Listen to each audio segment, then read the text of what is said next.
There are moments in life when the feeling is too strange to ignore. You can be surrounded by people, working, studying, interacting, yet something inside you feels out of place. It's as if your presence isn't fully anchored in the world. The body is there, but the mind is not. Attention is there, but the essence isn't. This quiet sensation, almost invisible to anyone who isn't paying attention, has been silently destroying the potential of thousands of people. It's not sadness, and it's not lack of motivation. It's something deeper, the loss of inner strength before you even realize you have it. What steals your presence is not the external world, it's the way you position yourself in it. Most people live in a constant state of reaction, waiting for life to give them permission to exist. They move through the world emotionally hunched, begging for signs that they are enough. The painful part is that most who live this way don't even realize they place themselves in that position. They think the silence around them means rejection. They think lack of recognition means lack of value. But the truth is more uncomfortable. Much of what you don't receive is what you never expressed. That's why so many people feel invisible, not because they are weak, but because they never learned how to occupy their own space. We grow up believing humility means shrinking ourselves, that respect means staying quiet, that elegance means never drawing attention. And slowly, we create a posture that doesn't protect, only paralyzes. The world doesn't have time to decode the signals you never communicate, so it moves on, not because you don't matter, but because you never placed yourself in the path where you could matter. Everything changes the moment you understand the power of the first seconds. A first impression isn't about looks, it isn't about charm, it isn't about talent. It's about the silent message you send the moment you walk into a room or open your mouth for the first time. Most people send a message of retreat, a message that says, "Don't look at me." Inside, you want to be seen. You need to be seen. And when the world doesn't respond, you suffer. But it's not because it rejected you, it simply echoed exactly what you offered. Before I continue, let me ask something simple. If this content helps you, consider subscribing to the channel. Not for numbers, but because everything we build here is a continuous path. Each video connects to the next. Your presence strengthens a place where more people can grow together. Now, back to the core issue, the habit of waiting for validation before acting. You walk into a place waiting for someone to signal that you belong there. And when that signal doesn't come, your body tightens, your voice lowers, your eyes lose direction, your spirit withdraws. And this withdrawal isn't just physical, it's energetic. People feel it, even without realizing it. Humans are experts at reading micro-expressions and body cues. When someone walks in asking for permission to exist, the world naturally responds with distance. After teaching many students, I noticed a pattern. Those who wait to be acknowledged suffer the most. Those who enter aligned, steady, rooted in themselves radiate quiet strength. They don't speak loudly, they don't put on a show, they simply exist with clarity. And there is a difference between entering a space and occupying it. That difference shapes everything. Many feel disconnected because of this. It seems like life works for others, but not for you. It seems some were born magnetic, as if they have a special glow, but this isn't a gift. It isn't genetics, it's training, awareness, alignment between intention, posture, and inner energy. When this alignment happens, presence is born. And this video is about rebuilding that within you, not with shallow social tricks, but with wisdom that formed warriors, monks, and thinkers, individuals admired not because they asked for attention, but because their presence spoke for them. Warriors were seen not because they demanded respect, but because they carried strength calmly. Monks were admired because their steps carried clarity. Thinkers were followed because their actions matched their essence. The starting point is simple. Reclaim your first seconds. Those first steps, The first glance, the first breath, these define more than minutes of conversation. When these initial moments are misaligned, the rest collapses. It's like building a house on unstable ground. Nothing holds, everything cracks. Notice how your breath changes when you're anxious. It becomes shallow, quick, restricted. When breath tightens, the mind tightens. The body senses danger even when no danger exists. Then you enter a room already defeated, not because others reject you, but because your physiology won't let you exist fully. But when you stabilize your breath, everything shifts. Calm air enters, shoulders relax, the mind clears. This creates internal safety. A person who feels safe doesn't need to take space aggressively. They simply have space. Presence becomes natural and strong. If someone enters with insecurity, the body tries to protect itself. Shoulders fold inward, the neck tilts down, the breath shrinks. This sends one message: I'm not available. And people don't approach someone who feels unavailable. Humans seek emotional safety by instinct. Learning to manage posture is not vanity. It's self-protection, it's self-respect, it's self-leadership. When you enter a space with alignment, you change the outcome before it begins. Not because it makes you more attractive, but because it makes you visible. Perception is the foundation of all connection. Many try to fix life by changing the external world, jobs, cities, people. But real transformation begins the moment you master the first seconds of every situation. That is where your narrative begins. That is where your presence begins. This is the beginning of your journey. Today you learn to see what no one ever taught you, and in the next chapter, understanding becomes practice. But first, let me know something important. If you stayed until now, write, I exist with presence. That tells me who walks this path to the end. The greatest battle you face is not in the conversations you struggle to start or the opportunities that seem to slip away. The real battle happens in the silence inside you when you need to stand in the world. It isn't lack of skill, it's too much self-awareness. Your mind watches every gesture, every tiny insecurity, and builds a story around it. It tells you people are judging you constantly, but no one watches you as intensely as you watch yourself. This is where the conflict begins. When you think too much about yourself, you act too little. The mind becomes so busy trying to control your image that it forgets to live the real experience. It's like trying to walk by calculating every step. You lose rhythm, you lose naturalness, you lose life. While trying to protect yourself, you hide.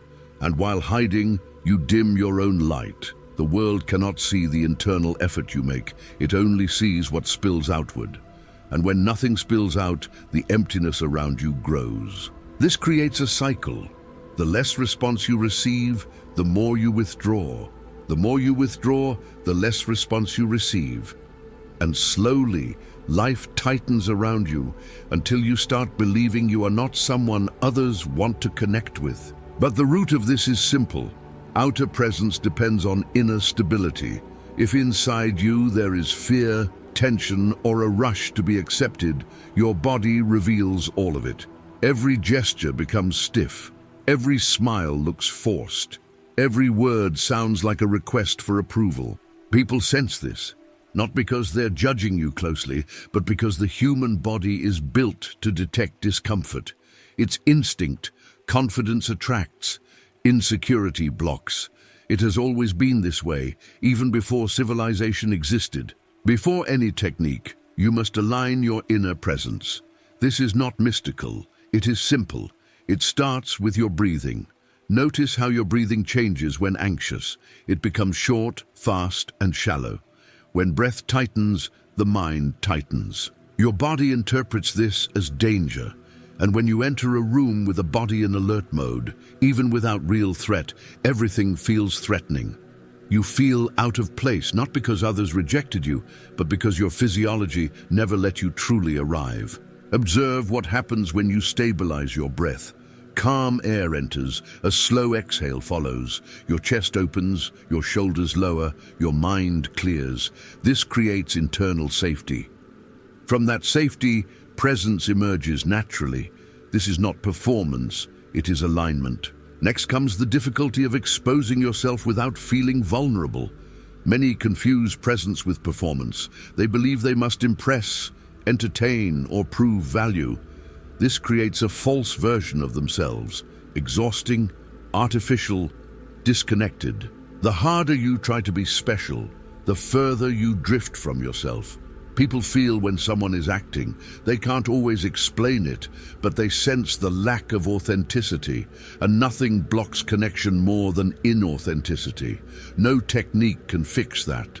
True magnetism appears when you allow yourself to be whole. You speak because something true rises inside you, not because you want to seem interesting. You listen because you are present, not because you want a reward. You enter a room offering something, not begging for acceptance. Over years of teaching, I watched students try to create smart, strategic social moves.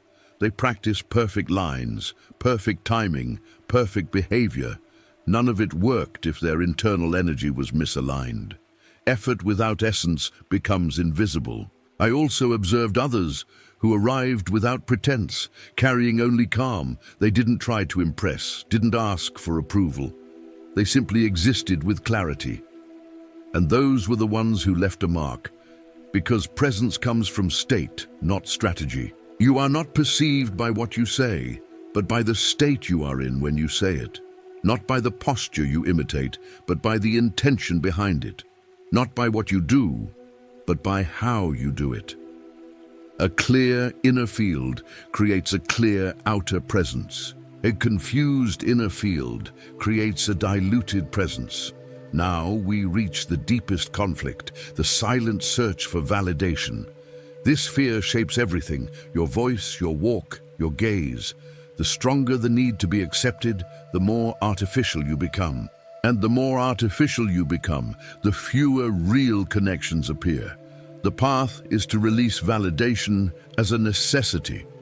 This doesn't mean ignoring people. It means not depending on them to exist. A balanced mind doesn't hand its identity to others. A true master presents himself with dignity, not arrogance. He stands firm without aggression. He exists truthfully without begging for recognition. And because of that, the world naturally moves toward him. The world respects coherence. When you internalize this principle, life stops feeling like a stage and becomes a path. Every encounter becomes lighter, every environment less threatening, every gesture more natural. You stop measuring approval and start living your presence. No one is born invisible.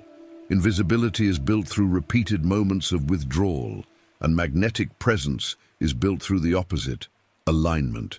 Each time you stand in truth, each time you breathe calmly, each time you offer genuine attention. The modern human lives so much inside the head that the body is forgotten. But this can be rebuilt. Your body knows how to align. Your mind knows how to center. Your energy knows how to stabilize. It only needs direction. And that direction leads to the next chapter, where understanding becomes action. Practices capable of transforming the way you connect with anyone, anywhere. What comes next will change your relationship with the world. There comes a moment in the journey when understanding must turn into movement. Knowing why you feel invisible is not enough. Seeing the inner conflict is not enough. This is the moment when you begin rebuilding your presence in the world. And that rebuilding doesn't come from grand gestures. It comes from small, repeated decisions. Presence is not created through sudden revolution. It's shaped by continuous adjustments that redefine who you are. This process must be practical, direct, and applicable today, now, in the next room you enter, the next person you speak to, the next moment when you feel like shrinking. Magnetic presence is a training, and it begins before you even walk into a place. The first practice is simple: conscious breathing. Most people enter environments with short, tense breath. The body broadcasts insecurity before a single word is spoken. If you break this pattern for just a few seconds, inhaling calmly and exhaling clearly, your body recognizes safety. And when the body feels safe, everything shifts. Your posture adjusts naturally. Your eyes stabilize. Muscles relax. Your steps become grounded. The second practice is positioning. Not positioning of someone desperate to be seen, but of someone unafraid to exist. When entering a room, keep your head aligned, not too high, not too low. Relax your shoulders. Don't hide behind objects or people. Don't fold into corners. Don't shrink. Don't dim yourself. Walk like someone who doesn't need to prove anything but also doesn't fear anything. This balance is rare, and because it is rare, it is powerful. It attracts not through effort, but through quiet stability. The third practice is the gaze. Human eyes communicate before any language. Many avoid eye contact out of fear of judgment. Yet avoiding it deepens isolation. A single second of genuine eye contact shifts the emotional field between two people instantly. You don't need to hold that gaze. You don't need to fake confidence. Just allow the connection. 1 second, a small nod, a soft micro smile. These subtle gestures open invisible doors. They remove barriers. They invite presence from both sides. But another essential element is how you listen. Most people listen while waiting for their turn to speak, afraid they won't be interesting enough. But real strength lies in making others feel understood. This is the foundation of connection. When you listen without rush, without tension, without rehearsing answers, you offer something rare, total presence. And when you give presence, people give trust. They open up. They remember you not by your words, but by how you made them feel seen. Now we reach the deepest point, letting go of validation. As long as you depend on others to confirm your worth, your presence will always be unstable. Every conversation will feel like a test. Every environment will feel like a judgment. Every gesture will feel risky. But when you release that need, inner freedom appears. You walk differently, you speak differently, you breathe differently. Tension leaves your body because you're no longer performing, you're simply existing with truth. Life becomes ironic. The moment you stop trying to be liked, people start liking you more. The moment you stop trying to impress, you naturally impress. When you stop chasing attention, you become impossible to ignore. Understand this clearly. Presence is not built for others, it's built for you. Presence is your way of declaring your existence without aggression and without shrinking. It lets you speak without fear, listen without anxiety, and move without hiding. This doesn't require a personality change. You don't need to become more extroverted or louder. You don't need to fake charisma. You don't need rehearsed lines. The more you try to be someone else, the more disconnected you become. The path is the opposite. You must align with who you truly are, without exaggeration, without masks, without retreating. When you allow yourself to be whole, your natural magnetism appears. People trust authenticity far more than performance. This transformation changes everything. Your career, your relationships, your creativity, your discipline, even your self-image. Because true presence is emotional, mental, and spiritual. It organizes your inner world and brings clarity to your outer world. It makes your mind stop wandering into places that drain your energy. It makes your body stop contracting in moments that aren't dangerous. It makes your spirit stop hiding behind protective masks. Everything aligns when you align. Imagine this real scenario. Someone who always felt invisible walks into a room with aligned presence. No exaggeration, no tension, just calm. Breathing steady, gaze soft, posture open. They don't force conversation.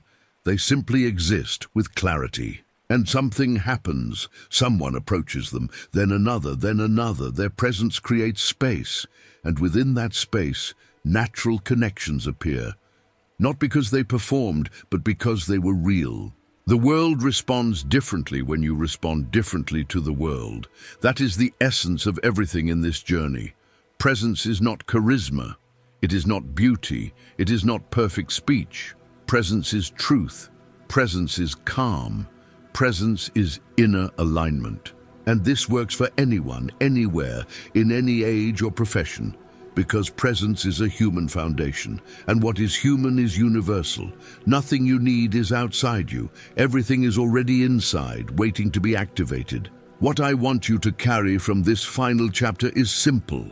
You are already capable of being unforgettable. You don't lack skill. You don't lack intelligence. You don't lack value. You only lacked clarity. And now you have it. Your next steps will not be the same. If you stayed until the end, write, "I walk with true presence," in the comments. That tells me who absorbed this teaching completely.